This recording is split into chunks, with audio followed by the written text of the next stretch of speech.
Imaginez trouver la clé d'une porte que vous avez toujours cru verrouillée, pour ensuite découvrir un monde d'images vibrantes et de messages profonds qui vous attendent à l'intérieur. Le livre de l'Apocalypse, souvent enveloppé de mystère et de peur, n'est pas seulement un récit de bêtes et de jugements, mais un trésor d'informations sur l'espoir et la préparation. Saviez-vous que sous la surface de ces symboles vifs se cache une signification plus profonde, qui s'adresse directement à nos vies d'aujourd'hui? Oui, la vérité, c'est que l'Apocalypse nous invite à ouvrir notre cœur et notre esprit à un voyage transformateur vers la compréhension, un voyage qui pourrait changer la façon dont nous percevons non seulement ce texte ancien, mais aussi l'essence même de notre foi. Le livre de l'Apocalypse, connu pour ses images vives et son symbolisme complexe, présente une énigme stimulante pour les lecteurs, anciens et modernes. Son langage, imprégné d'allégories et de métaphores, n'est pas simplement un choix littéraire, mais une décision consciente profondément enracinée dans l'histoire biblique et la tradition prophétique. Ce langage symbolique, bien que souvent déroutant à première vue, sert un objectif profond: voiler et dévoiler, cacher et révéler les vérités éternelles qu'il communique avec tant de passion. En adoptant un langage symbolique, l'Apocalypse s'aligne sur la tradition de la prophétie biblique, où les symboles et les métaphores sont utilisés pour transmettre des vérités spirituelles plus profondes. Cette tradition remonte aux prophètes de l'Ancien Testament, comme Isaïe, Ézéchiel et Daniel, qui utilisaient souvent des images et des allégories vives pour communiquer des messages divins. Ce mode de communication invite les lecteurs à une exploration plus profonde, les encourageant à regarder au-delà de la surface et à s'engager activement dans le texte pour découvrir ses significations cachées. Il s'agit moins de présenter un récit direct que d'invoquer la réflexion et l'interprétation. Une invitation à se connecter avec le divin par la contemplation et le discernement. Considérez, par exemple, à quel point le langage de la prophétie dans l'Apocalypse rappelle une sorte de code spirituel. Ce code, une fois déchiffré, fournit non seulement un aperçu des événements futurs potentiels, mais également un aperçu des réalités spirituelles et des luttes auxquelles l'Église a été confrontée à travers l'histoire. Des symboles, tels que l'agneau, la bête, le dragon et d'autres, portent des significations fondées sur des textes bibliques antérieurs. L'agneau, faisant référence aux images sacrificielles trouvées dans l'Ancien et le Nouveau Testament, représente le Christ et son sacrifice expiatoire. En revanche, la bête et le dragon s'appuient sur des images de chaos et d'opposition au royaume de Dieu, incarnant les conflits spirituels inhérents au monde.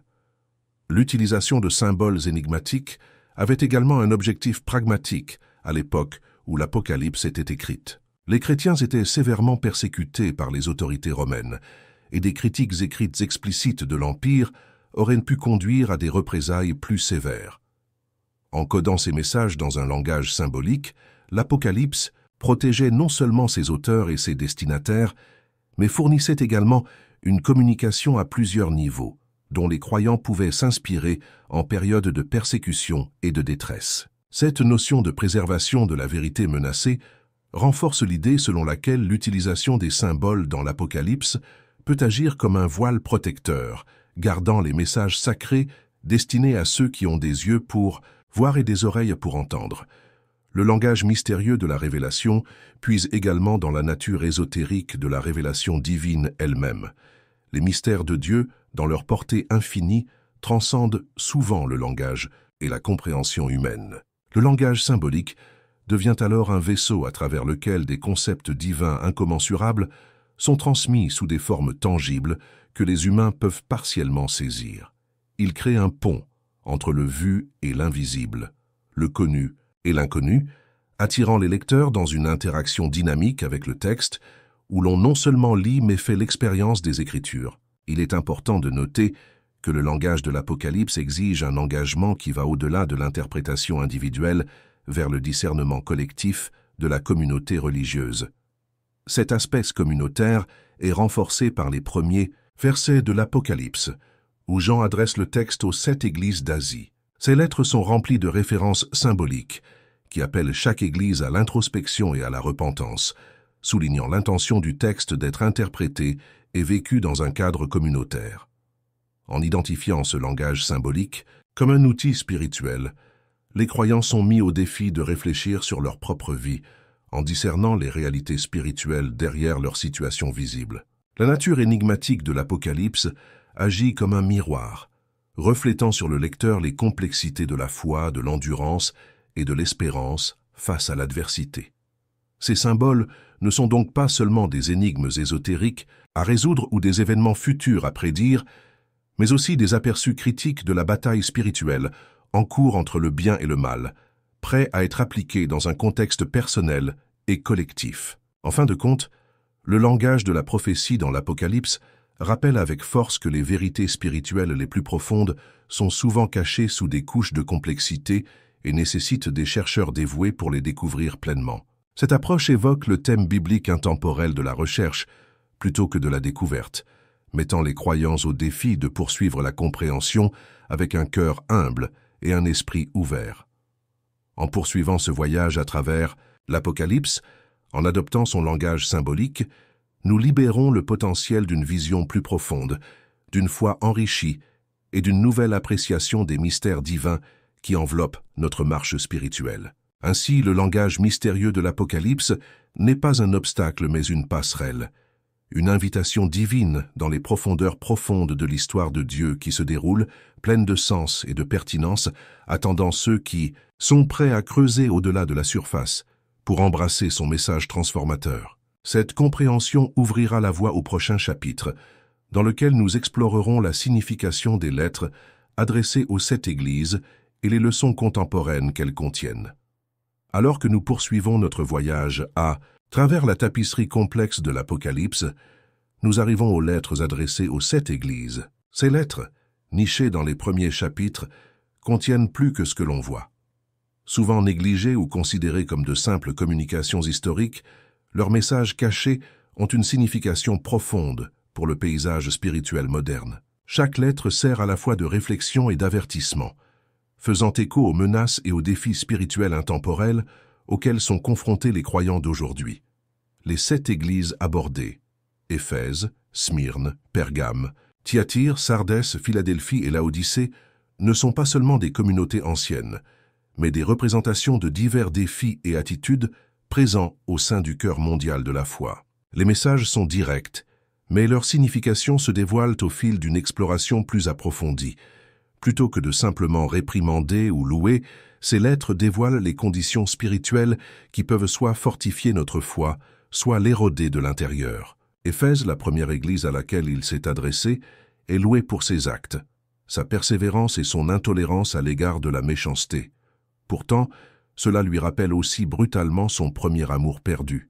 Cela en dit long sur la passion et la dévotion aux croyants modernes. Il est facile de devenir tellement absorbé par les actions justes que nous négligeons la source de ces actions, un amour fervent pour Dieu et les autres. C'est un avertissement intemporel contre la complaisance spirituelle et le danger de permettre au devoir d'éclipser la dévotion. Dans le monde trépidant d'aujourd'hui, où les actions sont souvent plus éloquentes que la dévotion intérieure, nous devons continuellement nous garder de perdre l'essence aimante de notre foi. Smyrne est un phare de fidélité au milieu de la souffrance. Décrite comme étant riche en esprit, malgré la pauvreté physique et les épreuves, la situation de Smyrne reflète la persévérance que de nombreux croyants jugent nécessaire aujourd'hui. Dans un monde en proie à l'injustice et à la persécution, ce message est un appel à rester ferme, convaincu que la prospérité spirituelle compte bien plus que la richesse matérielle. La promesse de la couronne de vie à ceux qui sont fidèles jusqu'à la mort sert d'assurance à ceux qui restent fermes dans la foi au milieu des épreuves. Ensuite, il y a Pergame, louée pour sa foi inébranlable au Christ, même si elle vit là où Satan a son trône. Cependant, il est également réprimandé pour avoir permis aux enseignements de s'infiltrer dans ses rangs, égarant ainsi les croyants. Ce double aspect est incroyablement significatif à l'ère numérique d'aujourd'hui, où une myriade de voix et d'enseignements peuvent facilement diluer la vraie doctrine. L'appel au discernement résonne profondément, nous rappelant de nous accrocher à la vérité scripturaire au milieu de la cacophonie des philosophies modernes. Thyatire, en revanche, est reconnu pour son amour, sa foi, son service et sa persévérance croissant, mais ceux-ci sont compromis par la tolérance envers les faux prophètes et l'immoralité. C'est peut-être l'un des avertissements les plus pertinents, car il met en évidence le risque d'une tolérance excessive dans la mesure où elle dilue les vérités fondamentales.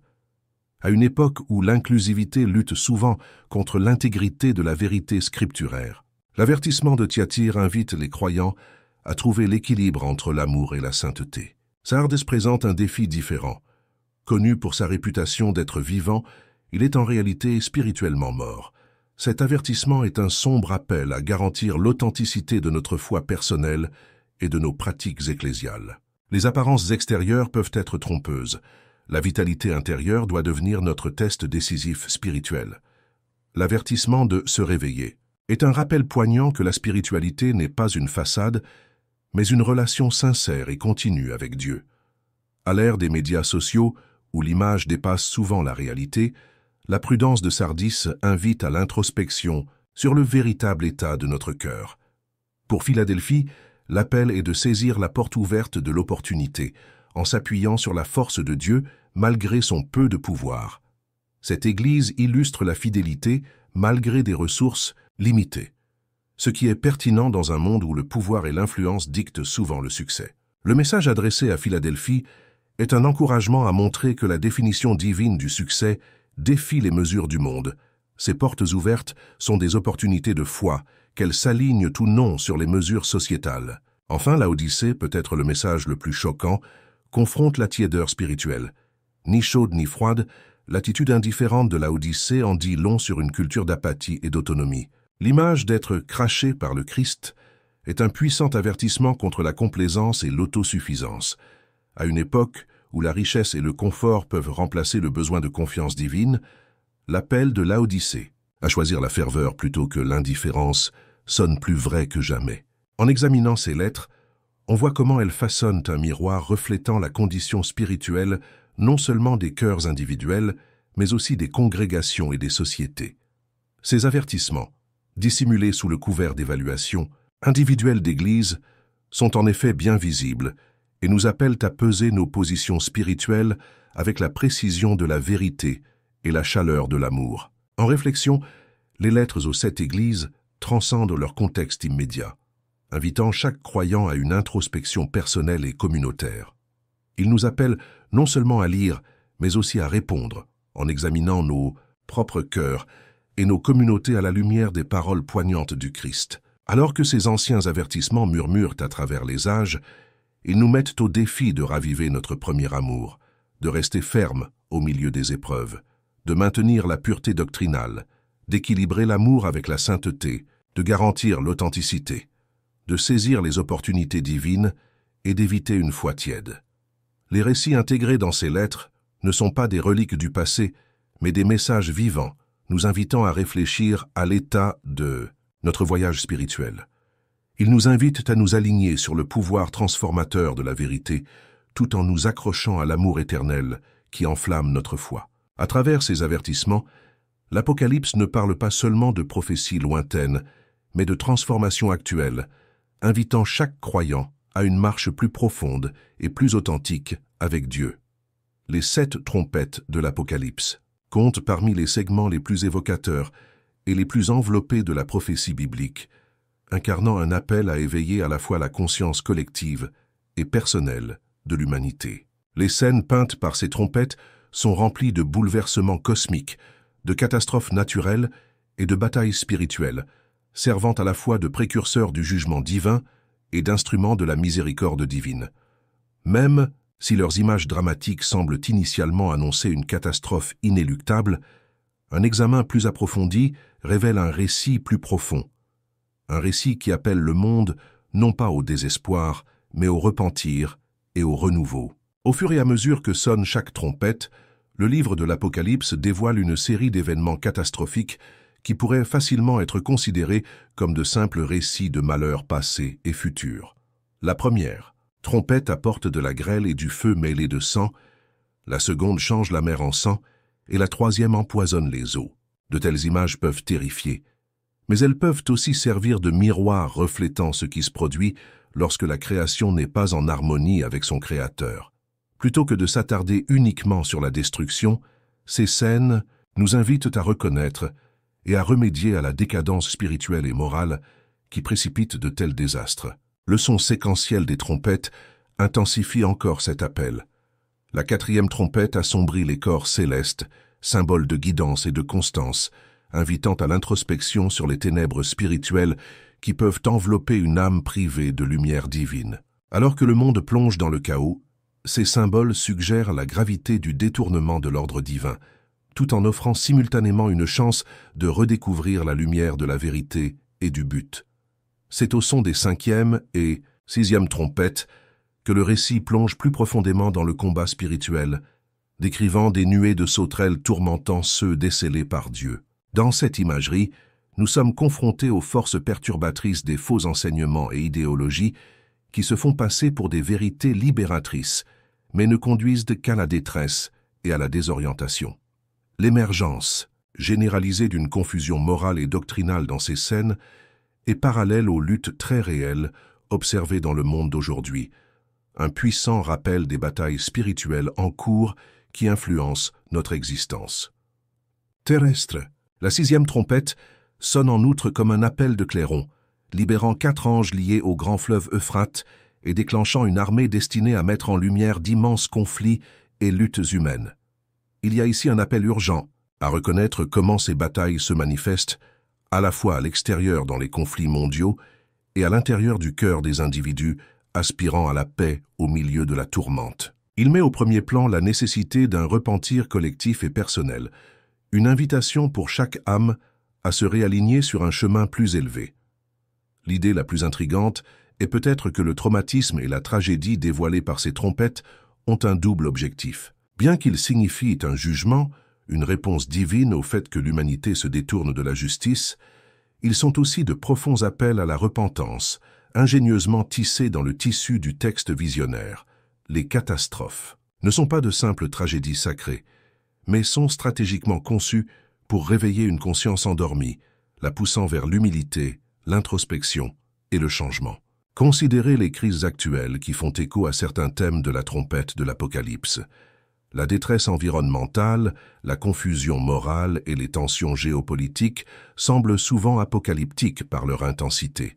Pourtant, au sein de ces crises, se cachent des messages parallèles à ceux de l'Apocalypse, des messages qui poussent l'humanité vers un renouveau sociétal et spirituel. Au lieu de signaler un désespoir ultime, ils offrent des opportunités de transcender nos limites, d'assumer la responsabilité de nos choix et de favoriser une communauté mondiale basée sur une action compatissante.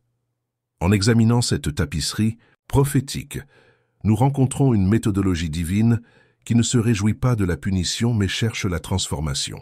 Dans la sévérité des trompettes se cache une aspiration tacite du cœur divin au retour de l'humanité au bercail, à l'image du retour du Fils prodigue auprès de son Père.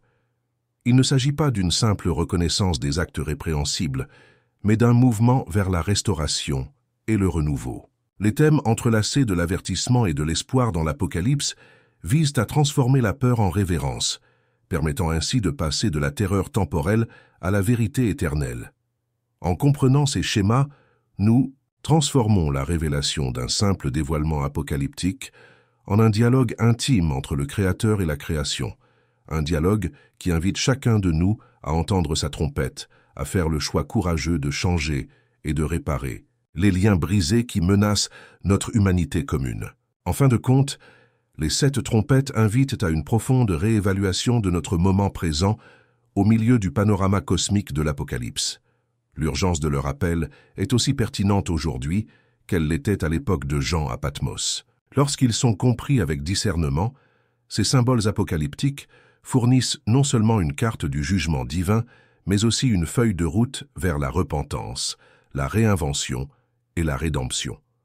Au lieu de susciter l'effroi, ils invitent au réveil de l'espoir, un appel qui résonne encore à travers le temps, s'adressant à chacun d'entre nous qui écoute et cherche à voir au-delà de ce qui est apparent.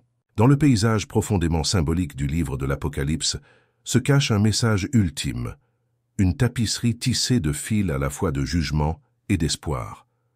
Ce chapitre nous invite à considérer l'Apocalypse non seulement comme un catalogue d'événements apocalyptiques, mais comme une promesse qui s'étend au-delà, dans un royaume d'espoir et de victoire. Alors que l'exploration précédente des 7 trompettes révélait des modèles de jugement contraignant l'humanité à la repentance, nous approfondissons ici les profondes affirmations de la foi et de l'assurance divine de l'Apocalypse. L'Apocalypse commence par un appel retentissant aux 7 églises, un appel à la fois correctif et encourageant.